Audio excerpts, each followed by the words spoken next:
Okay, so we're into another month of our economy slowly burning down. The challenges that we're facing right now is inflation is still not in check. The Federal Reserve still has not got a handle on getting inflation to level out, at least. As you can see to my right here, we've got the regular inflation rate that they advertise at 9.1%. And what I want to do is dissect this number, help you to understand what is happening with a broader section of the economy than just this one number. 9.1% is dramatic. It is high. Hopefully we're not going to hit double digits, but we may end up going into double digits before this whole thing is over. Now, part of the challenge is that the experts or the economists out there aren't exactly saying that it's going to get any worse. In other words, if we take a look at this particular chart here and we look at the forecast for the inflation rate, they have the forecast heading downward. Now, what's interesting is we're at the upper range of where they had the forecast. In fact, they were actually saying, the middle of this band here, this blue band, is where they had actually forecast. They were expecting 8.8% inflation, and they got 9.1. Well, this has somewhat rattled the markets, and understandably too, because the experts are supposed to be able to give you a good look at least a month in advance, you would think. But they predicted 8.8 and it's 9.1. So they predicted basically that from last month, where it was at 8.6, they expected it to go up modestly to 8.8. Instead, it went up a whole half percentage point, which was more than double what their expectation was.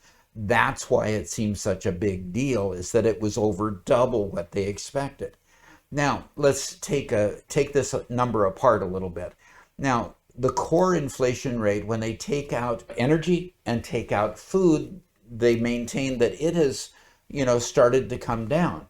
It's at 5.9. It's been coming down ever since March, where it peaked at 6.5, and it's steadily been coming downward. We are expecting inflation to decelerate into the balance of this year.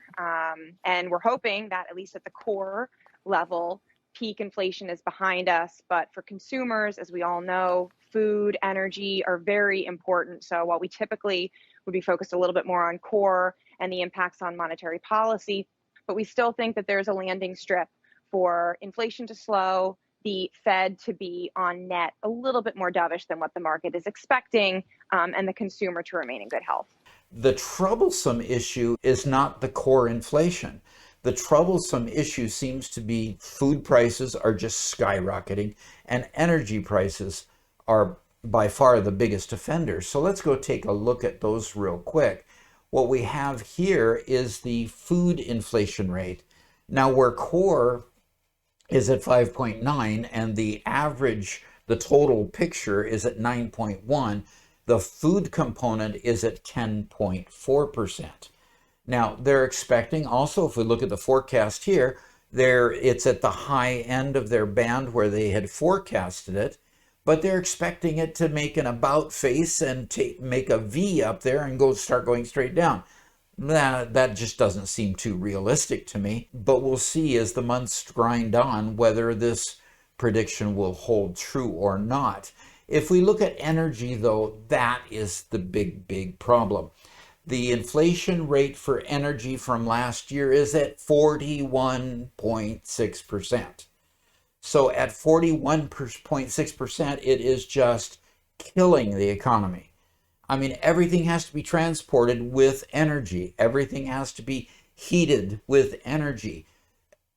Even our electric bills are going up. If you look at electricity, it's 13% higher than last year. Fuel oil, which we use a lot of times in furnaces to heat homes and to heat buildings, a whopping 98% higher than last year.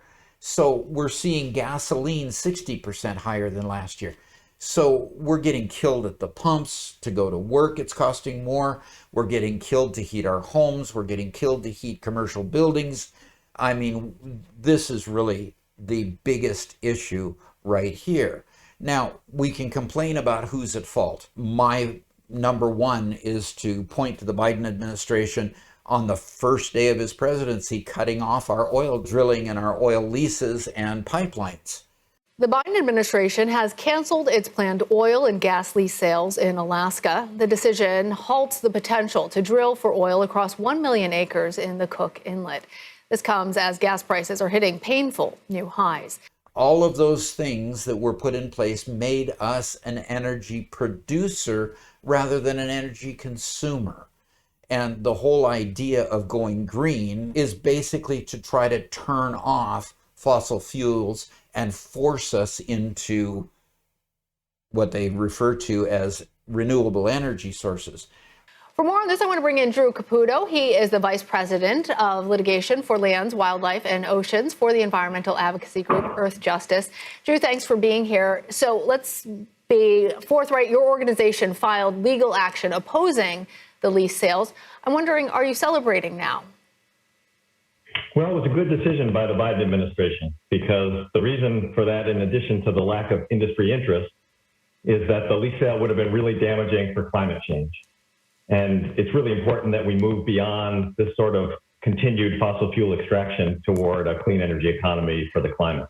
While that might be a good thing to do, there's a lot of pain associated with it, and they don't seem to be too concerned about the amount of pain the U.S. economy is going to go through, and ultimately people with faces and names and families and mortgages, all of them have to go through. To me, that's just not good policy.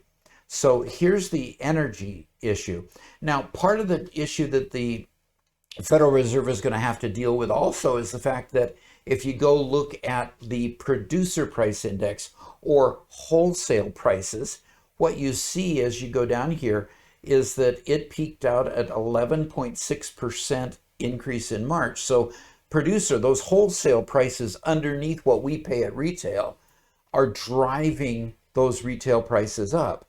At 11.6 in March, it softened to 11.0 and then 10.9, and it's back up now again. That trend downward has now been interrupted, and now it went up to 11.3%. Now, these P's afterwards mean that they're preliminary numbers. They are adjusted and revised anywhere up to 4 months later.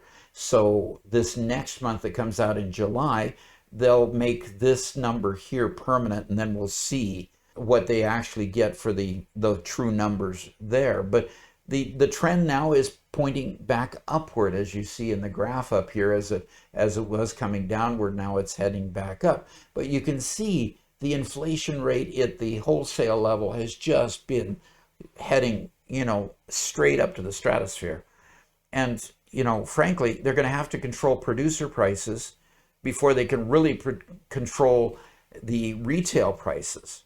And so the retail prices are going to ultimately not soften or not, stop their upward spiral until the producer prices are held in check.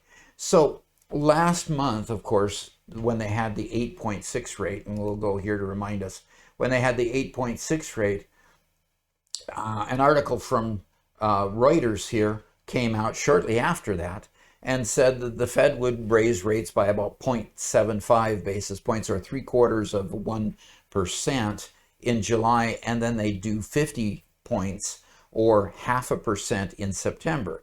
Now, the Fed meets about every 6 weeks. So in July, they meet at the end of this month from the 26th to the 28th, and we'll hear an announcement of what the interest rate they're going to raise it to after that meeting. And meeting 6 weeks, it puts the next meeting skipping August and puts it in September. So it'll be in the early side of September when we see that particular meeting. So this was the survey right after the 8.6% inflation rate. But the problem is now, right after that inflation report came out, pretty much all of the news media then reported that the stock market was baking in the idea that they wouldn't now raise it only 0.75%, but they would raise it a full percentage rate, which ripples through the economy. It slows down housing. It makes housing less affordable. if anybody has adjustable rate mortgages out there, their mortgage rates will adjust higher and be challenging at best. Adjustable rate mortgages are not common since 2008, thank goodness, but they still have some gravity in the market. So what we're seeing here is inflation that is not yet in check. The core components seem to be kind of loping along at too high. 5.9% a year is still way too high. I know yours and my pay raises, where we work our day job, aren't going forward by 5.9%.